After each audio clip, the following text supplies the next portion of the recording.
everyone, and welcome to our webinar on AI chatbots and how they're redefining business processes today. Thank you so much for joining us. We're really happy you could be here. We hope you're all safe and healthy. My name is Veda, and I'm a part of the digital team at ValueLabs, and I focus largely on our AI and ML projects.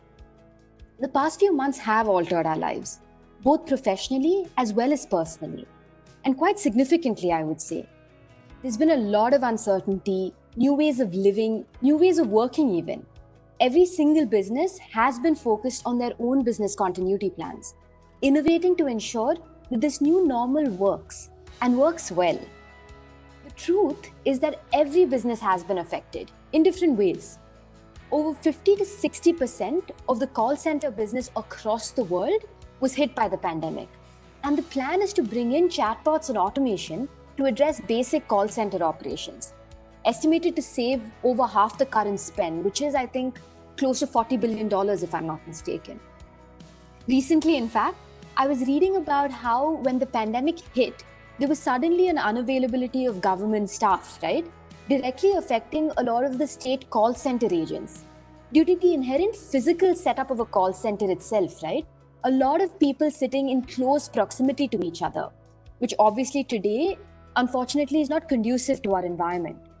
But given the situation, there was also a sudden influx in the calls coming in from residents of different counties asking about the virus, the symptoms of the virus, questions about finances, insurance-related questions, etc.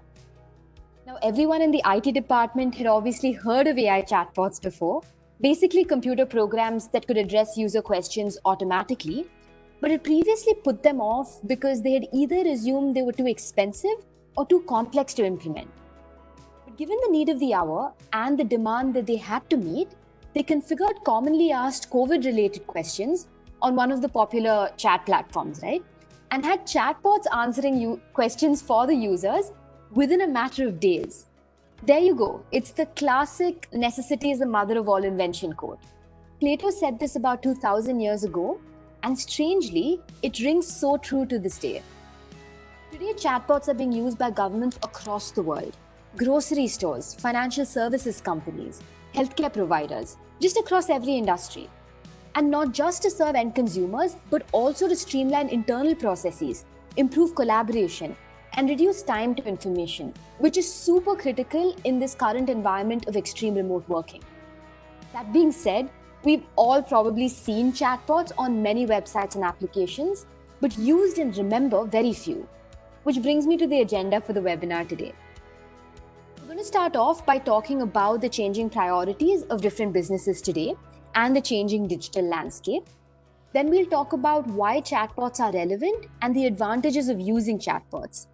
We'll then get into details about how to go about designing a great chatbot, a chatbot that people will not only use but remember, and also talk about what the common pitfalls are and how to avoid those pitfalls.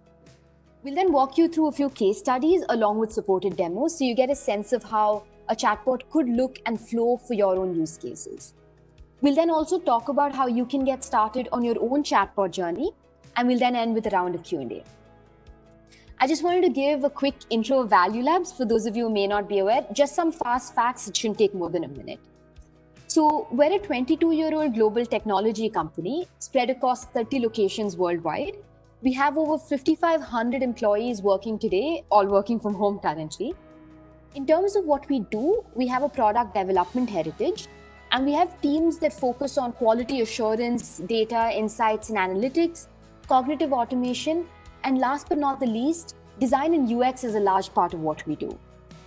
Most of our clients have actually been with us for over 10 years and have grown with us. So they may have started small, but have grown with us over the years, which is also reinforced by a client net promoter score of over 75, which is in fact more than double the industry average for software companies. Today, I am joined by my colleagues, Rangafani, who heads the digital team for us, and Akshay Ivaturi, who heads the automation practice. Now, before I get started, I just wanted to give you some quick information and just set some ground rules. The presentation itself will go on for the first 45 minutes, followed by a round of Q&A for 15 minutes or so. Just wanted to keep it interactive. But if during the duration of the presentation itself, you have a question which you feel needs to be addressed immediately, you can use the raise your hand feature on WebEx, and our team will get in touch with you on a one-on-one basis. Otherwise, you can just use the Q&A window and drop all your questions there, and we'll answer all of them towards the end. We'll also have some polls that we'll be putting up during the course of the presentation. I think we're putting up about 3 polls today, and we'd love for you to answer them. We'll also let you know when they show up so you don't miss them. Just one last thing. Once the webinar ends, you'll find a feedback form open up on WebEx. If you could just give us your feedback on the webinar, what you liked, things that you would have liked for us to touch upon, that would be fantastic. I think we have over 100 people on the webinar today, but I believe that attendees on WebEx will not be able to see or hear anyone other than the presenters and the hosts. So now that we have all of that out of the way, I just wanted to bring in Funny so we can set the larger context for the webinar, talk to us a little bit about the changing digital landscape and changing business priorities today before we dive into the nitty-gritty of chatbots. Funny, over to you. Thank you, Veda. Welcome everyone. A very warm good morning or good afternoon, depending on where you are joining us from. I am Rangafani and I am part of digital consulting at ValueLabs. As part of this practice, we help our clients with all things digital, right from cognitive automation, data engineering, analytics, all the way to AI and ML. And today, we will specifically talk about chatbots, how they have come of age with a little support from AI, and how they are impacting organizations to serve both internal and external stakeholders better. Most of you may have seen this already in one of your social media feeds. Who is leading digital transformation in your company? While it is funny, this is not far from the truth.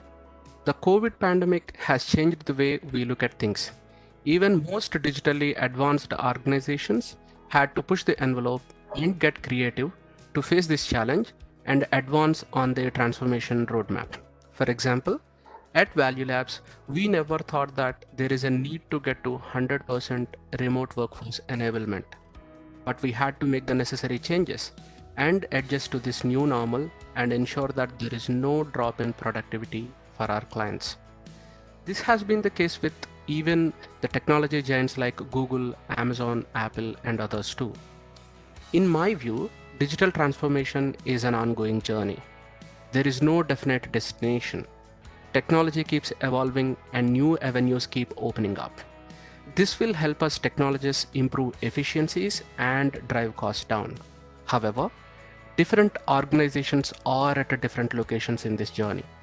And we at ValueLabs have worked with over 200 customers across the globe in helping them achieve their transformation goals. These companies varied in size and are from different industries. This enabled us to develop frameworks, best practices, and IP that would help accelerate the transformation initiatives. Pre-COVID as well, everyone was on digital transformation, but COVID-19 has altered the priorities, both for digital transformation and within digital transformation too. Pre-COVID, the priority map for most of the organizations would have looked like this: personalization, product focus, customer focus, automation within logistics, systems integration, etc.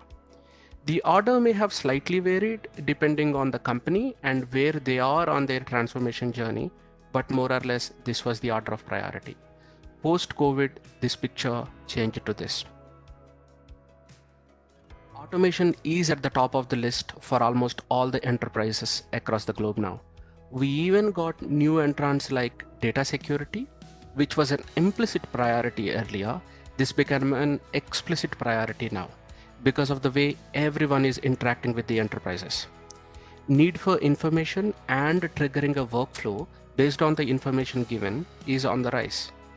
Equipping stakeholders with data-driven insights and allowing them to make informed decisions became the key.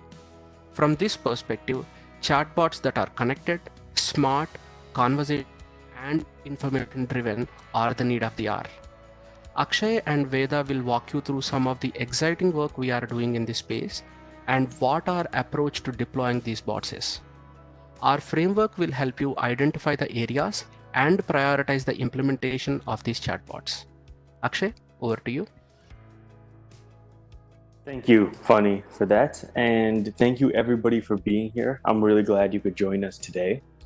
So I think Funny has set a great stage for our understanding that the need for digital transformation has never been stronger. COVID has really changed the landscape for everybody, and companies need to keep their ops costs low in order to stay afloat during these hard times and also come out ahead once the whole COVID situation is over. Now, with this in mind, automation is a fantastic way for you to start your digital transformation journey. And within that, automation is the chatbots are a fantastic way for you to house that automation. So chatbots are a way for you to communicate with your end customer and trigger any sort of downstream workflow that you need in the backend. And so chatbots, if they're designed well, are an incredible way to communicate with your end customer. Now, we found that 83% of consumers said they'd make messaging their primary means of communication. And this is really important because not only are chatbots an incredible way to communicate with your end customer, but we're finding now that consumers are ready to use chatbots, they're more open to using it, and they are saying that they would use it as their primary means of communication. So there is now a need to evolve with the customer. There's a need for everybody to create great chatbots that are smart, that are intuitive, that are easy to use, and that can provide real value for the end consumer. So with that in mind, I want to talk about why chatbots are so great. So to start with, there's 24-hour service and instant responses. And this is really important, especially if you're a global company. Because if you're a global company and you need to have live agents staffed around the clock, that's always hard and it's a difficult investment. But if you have chatbots, chatbots can be awake at all hours of the day and can be active whenever you need them, thereby providing your end consumers with an instant response, no matter what time of the day that it is. Next, a consistent customer experience. And this is even more important in today's modern world, because as Funny has explained, location is now digitized, right? So there is a chance that your live service agents in the very near future, or even now, won't be sitting in a nice office environment. There's a chance that they could be sitting at home where there could be a lot more noise, there could be distractions, people could be running around, etc., right? And so that might be a noisy and inconsistent customer experience for your end consumer. So chatbots, if they're designed well, provide a consistent customer experience for your end user across the board, which is really important. Next is scalability. And scalability is important, especially if you're in an industry that deals with peak season times. Now, if you're an industry that deals with peak season times, at a certain time of the year, you're going to need to estimate whether or not you need more or less live service agents. And so if you estimate too many, now you're running an overhead, you have too many live service agents, and it's not a good return on investment. And if you have underestimated, which could be really bad, then your customer service agents will be overwhelmed and your end consumers will have to wait a long time before they can actually get to talking to a live service agent. And that's not really a good customer experience. So chatbots, if they're created and deployed well, being deployed well is really important, then the chatbot can dynamically be spun off more instances as you need, thereby going with and dynamically going up and down as with the volumes of the amount of end consumers that you have. So it's scaling with the amount of people that you need the chatbots to deal with. And then lastly, if your chatbots are deployed well, they're designed right, if they're actually deflecting a large percentage of those call center volumes, then they can give you really good cost savings. Now, there are 3 different types of bots that we want to talk about today. We're mostly going to talk about the first 2, guided and NLP, and we're going to touch a little bit about voice bots. So first, I want to talk about guided bots. And I wanted to show you a frame of what a typical guided bot could look like. We're going to do a deep dive into this later during the case studies, but I just wanted you to be familiar with what a guided bot could look like. So here the bot is introducing itself, and you can see that there are particular dispositions that I can click on at the very beginning, right? So I can see my orders, my shipment, customer services, And these are all ordered in a way that the most important issues are at the very top for that customer. So guided bots have a lot of advantages, and a lot of you may have seen guided bots as you may have interacted with different platforms.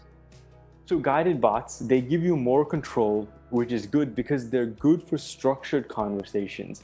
If you have a general idea of what your end consumer is going to want to contact you about, then a guided bot is a great way to ensure that you have all of those dispositions there, and any issue that your end consumer has can be addressed directly by that bot. So guided bots are great for those structured conversations.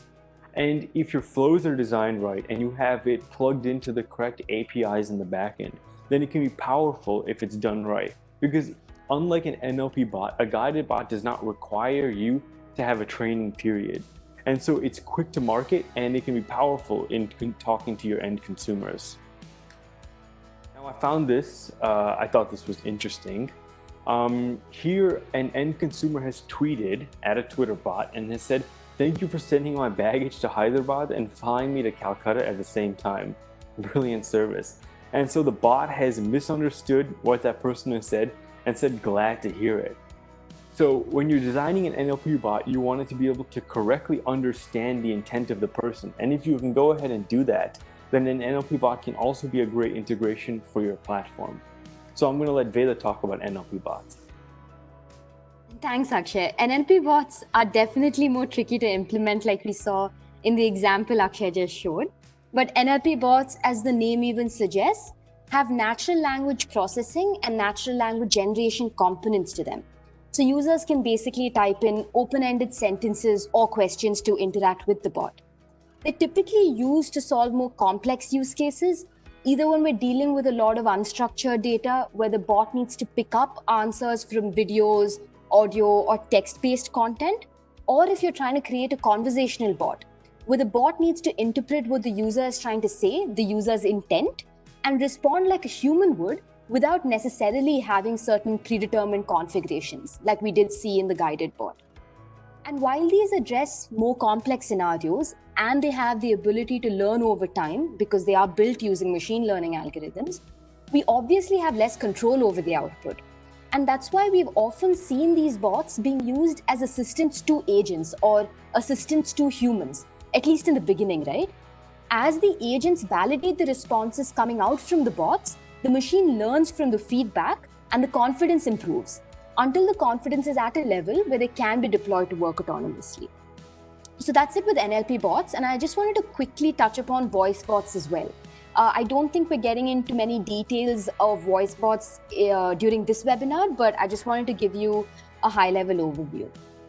So voice bots are basically a wrapper on your guided bots or your NLP bots. So depending on the use case, you'll either decide to build a guided bot or an NLP bot or a hybrid, but we add the speech-to-text and text-to-speech components on top of it so that the users can interact with the bot through their Google Homes, Alexas, Google Assistants on their phones, Siri, all of those devices. In fact, a lot of the companies that are approaching us today are asking for these wrappers to be added on to their bots. Because one, it's a much more interesting way for users to interact with the bots versus actually typing down their questions. Two, it's completely hands-free. And three, today it's a lot more accessible. A lot of users actually have these devices in their homes and sometimes even in their work environments. And it's likely that going forward, your voice will basically control all of your devices. In fact, in the UK right now, you can use your Alexa devices to ask health-related questions, and the bot will actually retrieve the answers from the NHS website. I think that was primarily done to sort of ease the burden on overstretched doctors and hospitals, but also to help the elderly and disabled who would otherwise struggle to access this information. I think when I was talking, the first poll was put up on the WebEx window. It should show up on your right panel. So if you could go ahead and pick your option there, that would be great. Back to you, Akshay. Thank you, Veda. So I want to show you guys next a rapid prototyping framework that we have. So here, if you wanted to create a guided bot, let's say we're creating a finance guided bot, you could go ahead and upload an Excel file that has already defined the flows that you would need. And now you can go ahead and upload it. And here, this rapid prototyping framework can take the Excel flows that are actually in there and automatically convert that to a guided bot. So you don't have to go through the process of creating a bot, testing it, and then figuring out that, hey, these flows don't seem to be that good. You can go ahead and rapidly prototype it, test out how these flows feel so you can get an understanding of what a chatbot could look for you. Right, so here somebody wants to pay a water bill, right? So we've defined these flows in an Excel sheet, and we've gone through and automatically been able to play with them in this guided bot framework. Now, this is how it could look like if you wanted to prototype a guided bot. If you wanted to prototype an NLP bot, you could go ahead and do something similar. Let's say we wanted to create a safety bot here, right? I could go ahead and choose unstructured files, these PDFs, and I can upload them. And what's going to happen here is that the bot is going to be able to search these backend files in relation to these unstructured questions that you would want to ask. So here, our Dan bot introduces themselves. And if I'm asking a question like, what is the minimum first aid provisioning? What's going to happen here is that the bot is going to take those files that you uploaded on the back. The natural language understanding engine is going to go through and search those files, and then it's going to be able to show you where exactly that answer came from, right? It's going to highlight it for you. And so you can get that context if you wanted to read around it, and so you understand why it's there. And so this is really cool because you can go ahead and understand maybe which type of bot could be best for your use case, or you could feel out whether or not a bot is right for you. And so this is important. I mean, you could use this across so many verticals. I know I've talked about a customer service bot, but in reality, it could be used across so many different industries, right? If you're in the healthcare space, we've seen bots that are used for patients, right? Where a patient can go ahead and converse with the bot, and the bot can say, hey, it's probably good if you go see a doctor for those symptoms. There's a doctor 3 miles away. I can go ahead and book that appointment for you, and that's really easy for that bot to go ahead and do. Or, if you're in the education space, right? A bot can go ahead and answer questions based on certain questions that students could have. It could guide them to certain videos, it could guide them to certain demonstrations that can go ahead and help them in that learning process. Or even if you're in the financial banking space, right? If you wanted to do something like even get a loan, you could go ahead and chat with a bot. You could go ahead and tell it what type of loan you have, interest rates, information about you, yourself, etc. And the bot can go ahead and direct you to the form that you would need to go ahead and fill out to start getting that loan application. And so it's important to understand that chatbots are not just used by software providers for customer support implementations, but you can also use it for things like product demos, right? I can go ahead and find videos and animations, etc. And instead of a user having to go through an entire product manual or having to research things online, he can just go ahead and ask the bot to share a video about that solution, and the bot can go ahead and share an answer to that particular problem statement. So honestly, sky's the limit when it comes to understanding where a chatbot can be used. So I want to talk about now what it means to design a great chatbot, right? This means a chatbot that is great, that is a great experience for your end consumers, that provides them with real value, where the flows are intelligent, and you're making sure that you're delivering real business value to your company.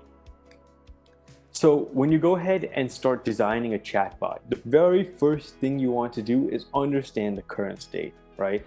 Let's take the example of an e-commerce industry. Now, an e-commerce industry will have live service agents that are dealing with things like order dispositions and stuff like that. And so understanding what the current response template looks like, understanding how these live service agents are currently communicating with those customers, what training material do they have, and what historical data have you aggregated over time, so we can go ahead and understand what issues the end consumers are having and how a guided bot or an NLP bot can go ahead and help them with those problems. So once you have that historical data, you can do a disposition analysis. And what disposition analysis does is it allows you to identify those root causes, identify what sort of self-service limitations you have, and it allows you to take all of those issues and put them into those disposition buckets. So let's take let's take, for example, you have a lot of historical data here, right? And I'm seeing that, hey, okay, I have order coming in late, I have order going to the wrong address, I have wrong order details, tracking information, etc., right? So I can bucket all of those into order issues, and then now I have these different buckets as I go through my entire bank of historical data, and I can go ahead and put these into those guided flows or predetermined NLP flows if that's what I'm opting for, right? So creating these disposition buckets allows you to go ahead and design the flows for your chatbot. You can go ahead and prioritize which intents are top of mind and put those at the very top of a guided bot. And next, we have integrations with APIs and CRMs. And this is extremely important, arguably one of the most important parts about designing a chatbot. Because without integrating with APIs and CRMs, it's very hard to deliver end-to-end automation value for your end consumer and for yourself, right? So let's say that somebody has ordered a product off my website and they say, hey, I've accidentally typed in the wrong shipping address. Can you go ahead and change that for me? Now, if the bot is not plugged into APIs, a bot would just say, hey, we can go ahead and help you with that. Let me transfer you to a live service agent. And that's where it would end, right? But if your bot is connected to all of those APIs and CRMs in the backend that it needs to, now all of a sudden you can open up a bot and say, hey, I need to change my shipping address. And the bot can say, you can go ahead and type in the shipping address right here. The end user will type it in. They'll click enter. It may even autofill. And the bot can say, hey, thank you so much. I've updated your information in the back end. You'll go ahead and get new tracking information in 3 to 5 days. And you should be getting that as soon as possible. So thank you very much. And so there, the disposition has gone end to end. The bot can close that ticket for you. And now this disposition never even needs to touch a live agent, right? And that's where you're getting that real value. And next, when you're actually going through and designing this chatbot, it's important that you're putting together these recording devices in the bot that's measuring when a person drops off, when a person gets to the end, when a person is restarting the bot because they're having an issue. So you can understand how well your bot is working for your end consumers. Now, next we talk about integrating with this live chat platform, right? So in reality, it's not reasonable to think that 100% of dispositions can be understood by a guided bot or an NLP bot, right? There's going to be some issues that a live service agent is going to need to handle. And in that light, you need to be able to integrate whatever chat platform you have with your live chat platform that you are currently running off of. And what this allows you to do is when your guided or NLP bot has reached a threshold where the bot cannot handle that issue anymore, then you can go ahead and transfer to a live service agent seamlessly, and you can carry forward that history. So the end consumer does not need to reiterate the issue that they already had. And so the live service agent has that information in front of them right there. And so that's a great customer experience. And you also want to make sure that it's omni-channel, right? If I'm starting this conversation on my laptop, I should be able to continue it on my phone or my iPad or whatever device I have. Now, once you've done all of that, you can get into the analytics portion. And this can derive real value for you as a business, right?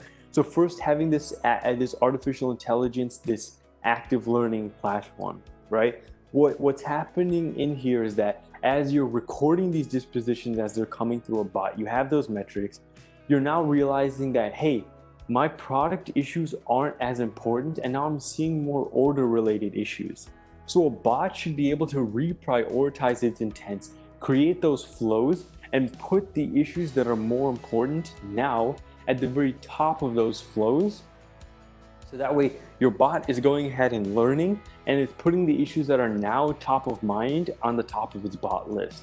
And that's important because your business will change, your issues will change over time, and it's important that your bot is learning and reprioritizing through this active learning platform as you're going ahead and aggregating that data. And as you have these metrics in place, you'll find that your end consumers are going to be talking about issues that that you can go ahead and build into a product improvement roadmap later on, right? So if you're always getting issues like, hey, I'm not sure where to go ahead and type in my coupon codes, or where do I go to reset my password, you know that these are UX UI issues for you, right? And so you can help your customers with self-service enablement by allowing you to take in this information and bake it into a product improvement roadmap so you can understand this and build out your platform so it's easier for an end user to use later on. Now, this was pretty interesting. Here in this comic pane, the person on the left is saying, that was surprisingly easy. How come the robotic uprising used spears and rocks instead of missiles and lasers? And the person on the right is saying, if you looked at historical data, the vast majority of battle winners use pre-modern weaponry. So thanks to machine learning algorithms, the robot apocalypse was short-lived. So this is pretty funny, but there's also a real parallel here with what we're talking about, right? Because it's not just about taking all of the data in and then having your bot learn off that. It's about understanding how your bot needs to go ahead and reprioritize those flows actively as it responds to your business model. And this could be yearly, this could be monthly, this could even be weekly if that's what your business dictates. But understanding how to utilize that historical data in your active learning platform is very important when it comes to designing a bot. Now, I've covered designing a great chatbot. Veda, was I missing anything there? No, Akshay. I mean, you covered everything from a design perspective. In fact, the design of the flows, that section itself is such a mammoth task. And it's really where a lot of the design, tech, and integrations work sort of comes together. In fact, a lot of times we find folks defining their use case and then jumping right into creating the bot off of some chat platform. But this isn't just a tech play. It's not a one-size-fits-all kind of solution. Design actually does play an important role here. In fact, a lot of the IP that we have created over the years in this space, apart from the technology IP, of course, has to do with toolkits that help us assess the current state of the service and then design and prioritize the flows for the chatbot. So for example, if today you have 10 interactions that are happening manually that you want to botify, so take for example lead generation or FAQs or order status requests from end consumers, internal approval workflows or requests, or even product demo requests, right? How do you assess if those interactions are good fits to automate? How do you design the automation architecture and visual interfaces? And how do you then choose which of those interactions you want to implement first? A lot of this actually doesn't come to the forefront when most people talk about chatbots, but from a business perspective, it's all very valuable. In fact, our toolkit itself consists of assessment forms, templates, prioritization metrics, etc. I'll just take a little bit of time and walk you through one such template.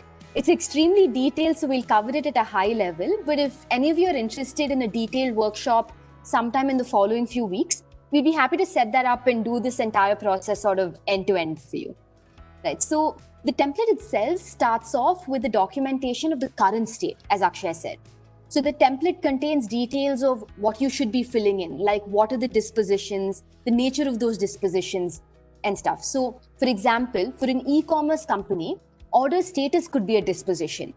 And the nature of that disposition could be either information that the user is seeking from you or an alert that we are proactively providing to the user today. Or say banks could be providing information on the current balance status. And they could be providing insights on top of that, like spending patterns or detection of fraudulent activity, right? In fact, bots from a lot of popular banks today actually provide insights like this, and information like balance information, bill payments, etc. Or software services or product providers, right? If you're receiving calls or requests from consumers today for information about your services or for product demos, you can document all of that because all these flows can also be incorporated in chatbot flows that you will design later. So this is not only for end consumer facing dispositions, of course, all internal processes. If you're developing a chatbot that's internal facing, this will also apply for all of those processes. So you document all of that based on your current use case. Then you'll also document who your stakeholders are. Who are your producers? Who are your consumers? What is the persona of your consumer? What are they seeking from you, right? Then the next important aspect is systems.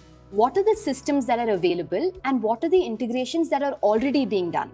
So this is again super important. Say you're using SAP for your finance, supply chain processes, etc. What are the inputs that are going into that system? Like, are they timesheets, vendor details, and what are your outputs? In fact, there are already a lot of bots that are integrated with systems like Athena Health to help with things like appointment bookings, billing information, health-related questions, etc. And the reason this part is important is going back to what Akshay said earlier about integrations, right?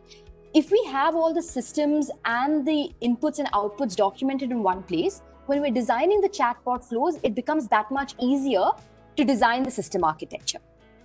And also through the process, you'll assess the relevance of that disposition, right? What is the urgency of that service? What is the importance?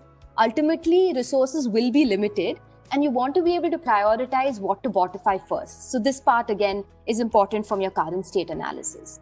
And then you'll go ahead and display the whole process in a journey map. So what are the sub-steps? Who are the stakeholders in that particular sub-step? And what are the systems involved? Then you have your gap analysis. So in the gap analysis, you also document state-of-the-art and best practices, both internal as well as external best practices.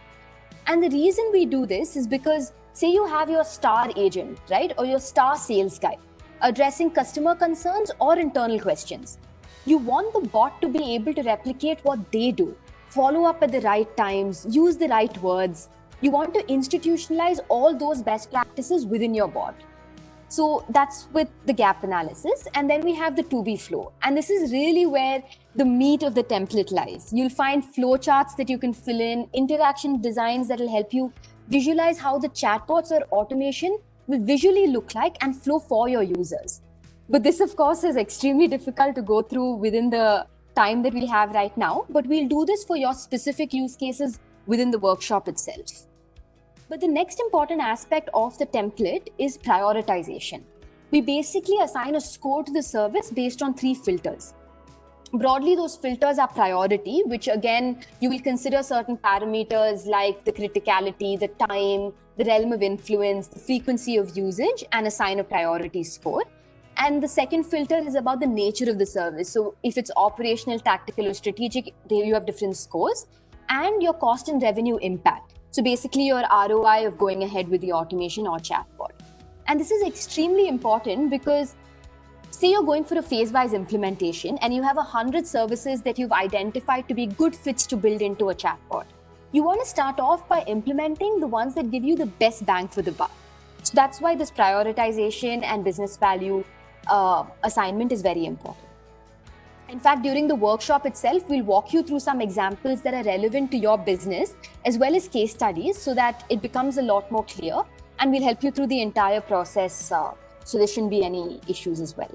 I think the second poll was put up as I was speaking again. So if you could go ahead and answer and pick whichever option you think is fit for you, then that would be great. What do we have next, Akshay? Thank you, Veda. Next, we're going to be going through some case studies here. So up until this point, we've covered, the different types of bots, why chatbots are great, how could you design a great chatbot, and then what's the importance of understanding which services to prioritize and which things to actually put into a chatbot. Now here we're going to see 2 case studies. One is a guided bot and one is an NLP bot for different situations. And so let me jump into the guided bot. So what's happening here is this is a guided customer service bot. And I'm going to go ahead and play this. So what's happening here is a person is logging in, and even this first step is so important because connecting to that person's account, having all of their information allows you to make changes for them on their behalf, right? So a user can choose to chat, call, or email, and if they click chat, the chat window opens up. Now here I can see all of those dispositions that I've done in that disposition analysis and order them which ones are top of mind. So if I click my orders now, I can see the actual orders of that customer because I'm connected to those APIs and those CRMs in the backend, and so I can actually pick which one I have an issue with. So let's say I had an issue with this first one. Now, if I have an issue with this one, now there's sub-dispositions that pop up related to that particular order, right? So if I can choose I have the wrong product that was ordered, and the bot can say, hey, okay, go ahead and click on this URL and you can figure out how to fix your wrong product ordered, right? So I can do that, or I can go ahead and chat with that customer service agent, or I can decide to end the flow right there. And so, there's a lot of things that are going on in just this demo, right? First, when we're looking at all of those dispositions, we've gotten this ordered because we've done that disposition analysis. We've understood what are the issues that are really the biggest issues for my consumers, and we've put that here at the very top, right? Then we have things like I can pick out which one of my products have a particular issue, right? And that comes from having those API integrations and understanding those guided flows. And now once I pick a particular product, I even have sub-dispositions for that product, right? So those guided flows here, that ordering, that act of learning also is involved down to this granular level, because I might be having less order details now for this particular product. So even this can become reorganized and redefined as your bot continues to learn based off the dispositions that people are pushing into it, right? And then I have this live chat transfer here at the end, right?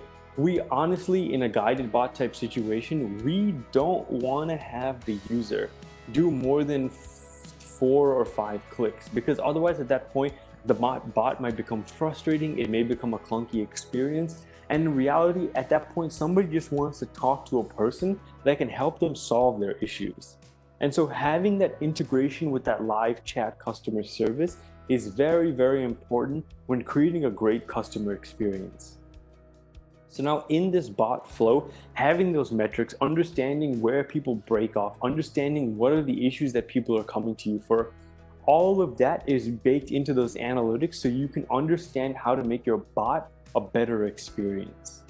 So this is how a guided service bot could look like for an industry like this. And next, we're going to be talking about an NLP bot. So Veda, if you could take this. Sure, thanks Akshay. Just wanted to set some context for the demo that we're going to see. Also just wanted to add, it's not as if guided bots and NLP bots are exclusive, right? It's not like you either build a guided bot or an NLP bot. In fact, a lot of times what we use is a hybrid architecture, where certain frequently asked questions are addressed through predefined responses or a guided flow. And for questions that may not be anticipated, they get transferred to an NLP bot. That's an architecture that's worked well for us and across use cases. And it's a variation of that you will be seeing in this demo as well. So in this demo, you'll see our NLP bot working in the background. And the bot is basically addressing questions regarding safety policies and regulation information that employees need to comply with. So maybe we can start the demo now. We see that we're asking a question saying that, okay, one of my employees has come and told me that they're expecting. What am I required to do based on policy? So the bot first goes to the guided flow, understands that this is a commonly asked questions. It has a predefined response, so it responds with that. It also asks a follow-up question that the user responds to, and based on the user response, the bot actually presents the user with relevant URLs and links.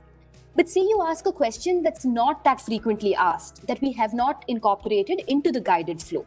So a question like, what is the minimum first aid provisions that I am required to provide, right? So the flow will be, it goes to the guided bot, it realizes that there's no configured question for this particular user question, and then gets transferred to the NLP bot. The NLP bot then identifies the document that contains the precise answer, displays the answer to the user, and also provides a link to the document that it picked up the answer from. It highlights the precise answer, but also provides additional context so the user can understand that particular answer better. The bot also asks the user for feedback, whether the response was relevant or not, and this feedback is fed back into the bot so subsequent iterations can be made more relevant and accurate. The other thing that the bot needs to be able to do is respond to the same question asked in different ways. So is full operator training necessary is one way of asking the question, which gave that response. But there could be another way I could ask the same question. is it essential that I do full operator training, right? It means the same thing, but I've used different words, but the intent is the same. So the bot's able to identify the intent correctly and respond with the same answer. So, I mean, when you put it all together in a demo and display it like this, it looks easy, but it's obviously, as you guys are aware, it's a complex kind of scenario to address. There are so many different nuances that the bot needs to be able to understand, pick up on, and respond accurately. So analytics, again, here allows us to understand the customer satisfaction based on the responses, understand what are the commonly asked questions, and if there are any commonly asked questions that are getting constantly redirected to the NLP bot, can they be added to the guided flows so we have more control over the responses? So it's basically a continuously evolving model, and that is really the power of bots like this. In fact, we've implemented similar architectures for the pharma industry, for users asking questions about drugs, symptoms, side effects, right? Safety and audit companies, standards companies for their internal policies. Education is another industry where this is used extensively. Insurance companies as well, right? Answering end user questions on different lines of businesses. So there are plethora of use cases that we can apply a similar sort of architecture to. What's next, Akshay? Thank you, Veda. So we're just about wrapping up now. How do you get started on your chatbot journey, right? This involves a few things. First, you need to understand what your business objectives are. And your chatbot needs to be designed based on that, right? So if your business objectives are you want to increase your CSAT score, you need to make sure that your chatbot is friendly and that it's actually delivering that real value to you and your end customers, right? Next is looking at the data that you have. If you don't have data, though it's not absolutely necessary, it's powerful to have data about why end consumers are contacting you for particular questions, because that allows you to then go ahead and decode your customer journey so you can create a chatbot that is really, really great for them. So another poll was just put up. If you guys could go ahead and answer that, that would be great. So we have really traversed the landscape when it comes to creating a chatbot, right? We've integrated with different user interfaces, different speech to text, text to speech, natural language understandings, and especially, most importantly, the vast variety of system integrations that you may come across. And so really, I just want to end on the note that creating a great chatbot is a combination of great design, great UX UI, great flows, a fantastic technology stack, and a good deployment so you make sure that you're getting that good return on investment. It takes all of the competencies to come together in order for you to create a great chatbot. And we here at ValueLabs have concrete competencies in all of those areas. So thank you for joining us today. We'll start with the questions that have already been posted on the chat windows, but if you guys have any other questions, please feel free to drop them in the Q&A window and we'll answer them one by one. So the first question is, how would a chatbot work or benefit a technical support department where consumers or support officers need to diagnose issues in electronic products in real time? A very, very interesting question. Funny, do you want to take that? I think there are a lot of case studies and use cases on in similar lines. Yeah, that's a very interesting question. In fact, the chatbots, the way we design and the way we deploy, we would actually try to mimic the current customer support agents interaction. Say, for example, in case of an electronic equipment support side, there will be a set of questions that the agent would ask. Do you see, the green bulb on your router? Is the router connected, and have you restarted the router? All those are standard questions, right? I'm just picking an example. So we would actually configure those questions, and of course, by the end of it, as an L1, L2 support agent, there would be a backend diagnosis also that needs to happen once the standard set of questionnaires were responded to. So even that part of it we can actually automate using the scripts, and that is something which we have done with our customers, not just on the end user, the consumer facing side of the bots, even for the large enterprises that have a distributed IT teams across the globe. We actually work with some of the largest flat pack furniture companies. For them, we do the L1, L2 support, and we actually have automated a lot of processes for them, including the onboarding side of the things as well. So all those things, the same behavior of an agent can be mimicked, that can be configured onto the bot, so that the bot would assist the end users very effectively. So we have another question on how will chatbots help companies, as we are not a customer-facing company. We are into mining support, and most of them are not passive customers. They don't call the company for help much. And I think there's a follow-up question by the same person. We are in need of automation tasks like creating work orders manually, as the portal does not support APIs, which involve repetitive multiple steps every day. So there are two parts to the question. Maybe we'll take one at a time. So like we said earlier, chatbots are not always for end consumers. A lot of times we implement chatbots internally for employees to streamline processes and reduce time to information. And a lot of times we actually get the question on how do we identify what are the flows that we can put into a chatbot, because there are no obvious flows. And that's why the template becomes useful, because the analysis is about going through the entire journey of different services within the company, identifying the touch points, and then figuring out the process for each of those touch points and how we can possibly bring them into flows. Obviously, not everything can be brought into a flow 100%. That is why you need a live agent transfer or a human touch point at some point. But an analysis of the different touch points gives us a better idea of what we can bring into a chatbot flow. Of course, internal facing is our chatbots that we've implemented a lot of times for a lot of consumers. And regarding the second question on creating work orders when your portal does not support APIs, I think this is where automation really comes into play. So if the portal does not have supporting APIs, then Selenium scripts or cognitive automation using RPA tools is a good alternative. So if we understand the repetitive process that's happening right now, we can mimic those processes either using a Selenium script or an RPA bot, depending on the kind of system we're looking at. So we have another question on how do we reduce the error rate in a chatbot conversation? Akshay, do you want to take that one? I think it ties back into your a whole part of the presentation about analytics. Yes, yeah, sure, Veda. I can go ahead and answer that. So when you want to reduce your error rate in a chatbot, you first need to be able to understand where are these errors happening, right? And they can happen in a number of instances. It could be that somebody drops off in the middle of using the chatbot. That would be an error. Or there's a flow with an incomplete end state, right? That would be an error. Or when if you're seeing somebody has to continuously restart the bot and try different flows in order to get that answer, that would also be considered an error because they're not actually getting to that state that they want to get to, right? So in order to understand all of that, you need to be able to have the correct metrics in place. So you're recording when somebody is dropping off, when somebody is breaking the flow, when somebody is getting to the end, etc. Now, once you have that information, you can go ahead and look at those flows and say, okay, I can see that somebody is always breaking right here. Let me go ahead and try and fix this flow. And just like that, you can take in those metrics, figure out where the flows have issues, and thereby reducing, the error rates inside the chatbot.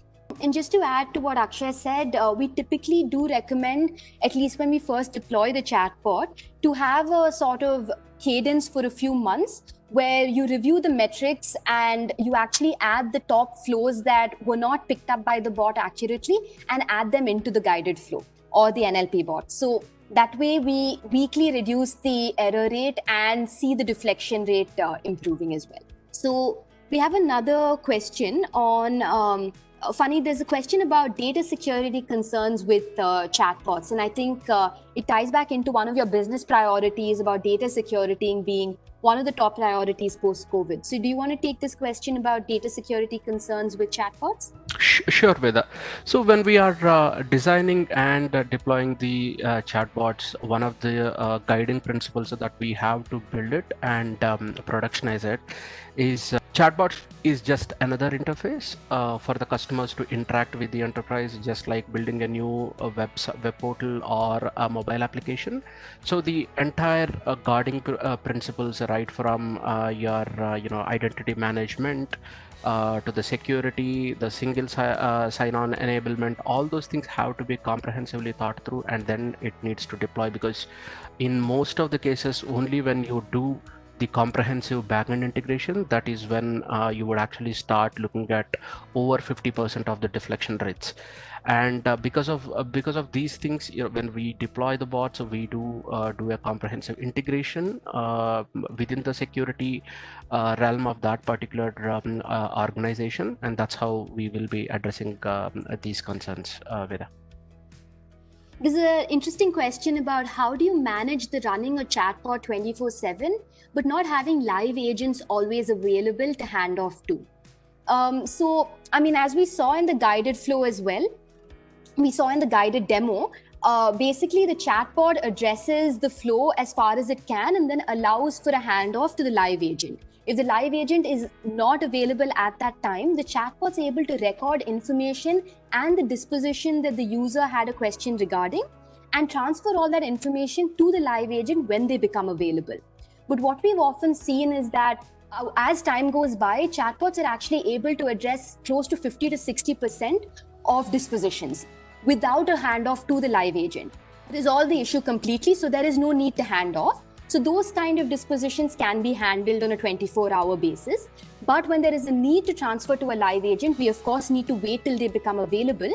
But when they become available, the live agents don't need to ask the user all the questions again. They already have a summary of what they're looking for, so it becomes much easier to respond to them. I think there's another very interesting comment, not really a question, but I believe the chatbot should include video and images. They can see a patient or a thing which can be used in pathology, etc.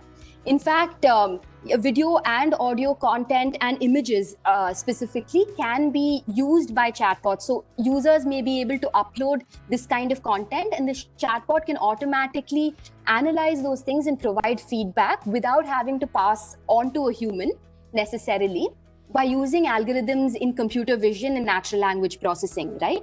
So for example, some of the work that we did was about lesion detection. So if a user uploads an image of their area of skin and they're trying to understand which lesion they suffer from, skin lesion, the bot actually picks up that image, passes it on to the algorithm. The algorithm classifies it into one of the possible lesions that the person could may be suffering from and responds to the user with the top 5 possible diseases. So it could either be like that, or they could pass that information on to the live agent so that there is some sort of validation before you provide that information to the user. So there are a lot of different use cases with users providing video and image content as well onto the chatbots. Super interesting. So there's another question on what percentage of chat volumes can a chatbot handle? Akshay, do you want to take that one? Yeah, sure, Veda. So assuming that you have good data and your data is well and your chatbot has been trained over time and you're looking at all of these dispositions, what we've seen typically is that of the 100%, 20 to 30% will definitely require some sort of human intervention. So of the 100% of chat volumes, you need to assume that at least 20 to 30% will require a human agent in order to figure out and solve that particular ticket. So with that in mind, if you have everything right, then then you can assume that you can deal with about 70 to 80% of the volumes through a well-designed chatbot.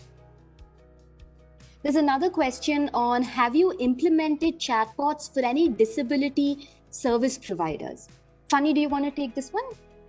Yeah, so we have not necessarily implemented a chatbot for a disability service provider, but we do have a humongous amount of experience on the accessibility side of the system design. We actually work with some of the leading airlines and other customer end user facing companies as well. So we have a comprehensive understanding of how do you design an interface that would be accessible to all the users alike. And there are certain considerations that need to be taken in when we are building such such interfaces, and we will be able to bring in all that expertise into deploying the bot for your users.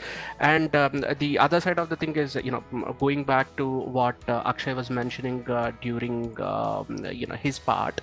Basically, we have a huge exposure to the way we design the applications, and all that expertise will help you build the chatbots that are really custom made for your consumers. But if anyone else has questions, feel free to drop them into the chat window. So we have the first question is, can this bot be branded to match the customer? I think this came in when Akshay was sort of showing us the demo of the rapid prototyping framework. And the answer is yes, it can be customized. The UI can be customized to meet the brand guidelines of any end user and any end customer. So that can be done. I think there are two questions on, can a chatbot be used in education? I think specifically in a university setup. Funny, do you want to take that one?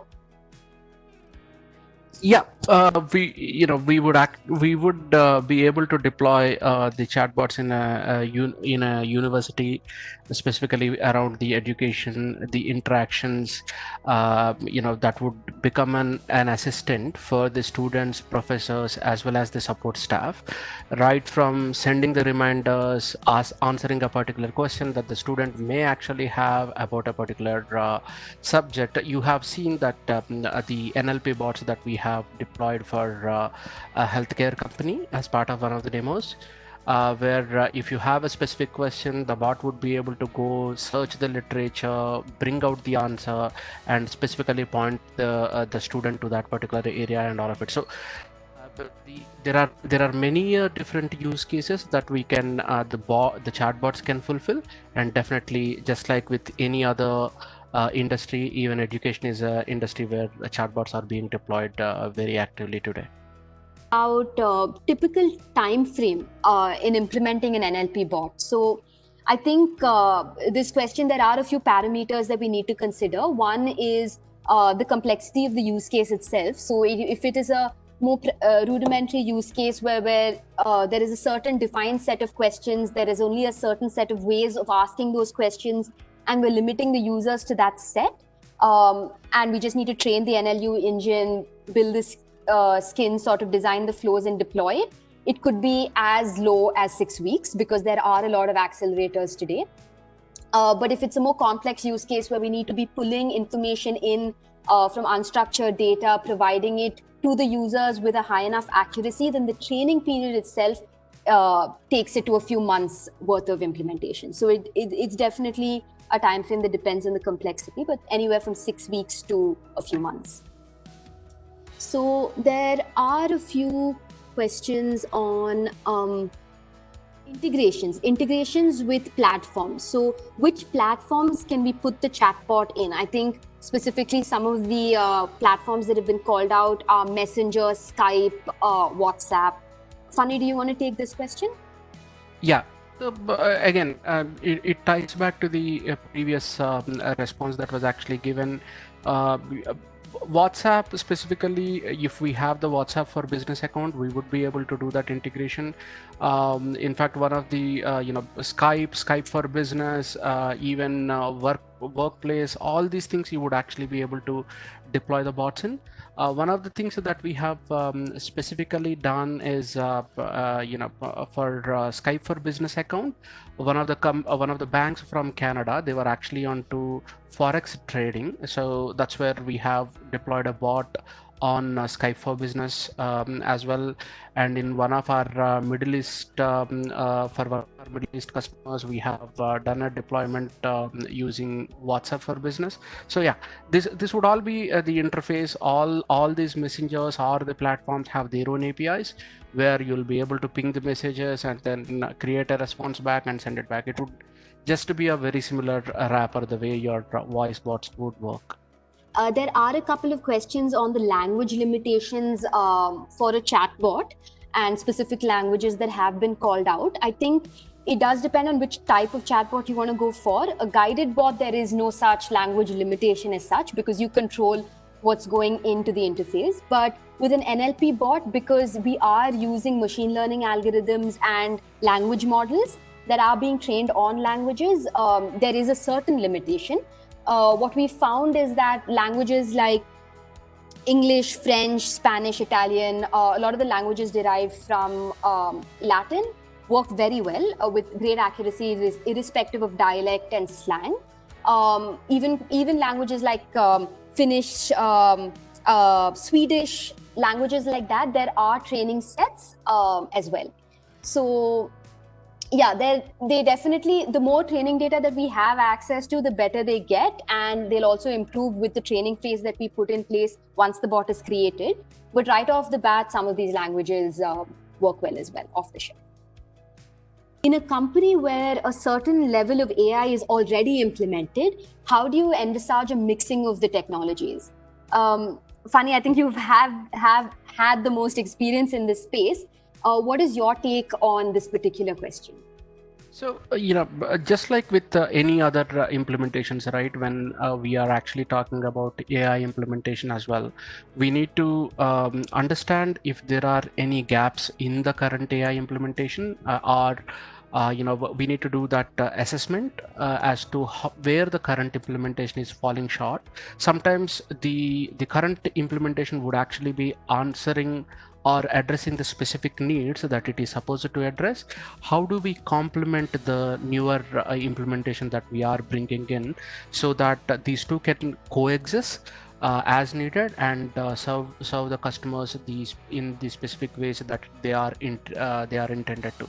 So that's how we will have to actually look at it. Again, we will need to understand the requirement as well as what the current implementation is doing. Then we would be able to help there better. I think there's one, on Microsoft Teams integration for chatbots. Similar to the question that Funny answered on WhatsApp and Messenger integration and Skype for Business integration, it can be done in Microsoft Teams as well if you want to build a bot on top of a platform like that, or SFDC or any such platform as well. So APIs are available, so the integration for us is very simple. There's one question on your point of view on build versus buy. So your point of view on buying a chatbot versus building a chatbot. Funny, do you want to take that one? Yeah, sure. Yeah. So when it comes to the case of a buy and build, the general tendency we would actually, we have to look at it from two different angles. If you are talking about a guided bot, it is always good to actually go for the build because you are going to do the underlying integrations that may be needed, which would actually go a bit deeper, and the requirement itself would actually change, and the overall implementation itself wouldn't actually be a long code implementation. But when it comes to the case of NLP, I think the challenges of deploying such a bot are completely different. You need to have large enough data sets to to train the bots and make sure that you are getting the right responses back, and all the nuances of sentiment analysis, sarcasm, all those things have to be weaned out, and the right response has to be provided by the bot. In such cases, it will always be preferable to write off of a platform that already has undertaken the pain of training, collecting and training on large data sets. So it depends on case-to-case basis, but for a simpler implementation, we can actually take a framework and quickly customize that and build it out for you. So I think there was another question quite specific. Is the bot also able to pick flows from Lucidchart, for example, for prototyping? So we know that Lucidchart also has APIs. So we can actually integrate with any platform that has APIs and can provide the flows in any sort of structured format if we need to build a guided flow. So CSVs, like we saw earlier in the rapid prototyping demo that Akshay showed. So CSVs, Excels, flowcharts. So if you build the flowcharts on Lucidchart, we can just export it from that as well. So yeah, it can be done. We've done it with flowcharts before, actually, not directly from Lucidchart, but we've done it.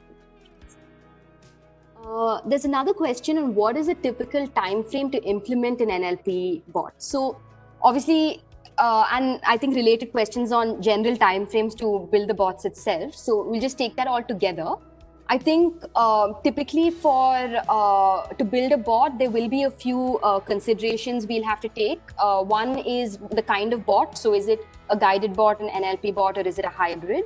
The other is the complexity of the use case itself. So depending on how complex it is, the timeframes will obviously change. So if you're looking at a guided bot with a number of flows, and like the off-the-shelf analytics that we sort of touched upon today, then it can be as low as 4 to 6 weeks, the deployment, depending on the integrations that are required. So if it's standard integrations, it should not take that long.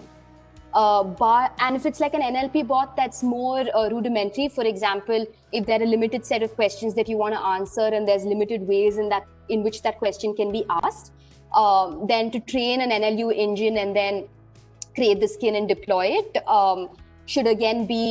could be as low as 6 to 8 weeks. So it could be anywhere between 6 weeks to a few months, depending on the complexity of the use case. So NLP bots can go up to very complex use cases where you have to interact with a lot of unstructured data. So depending on the kind of use case, the time frame may change, but that's the typical.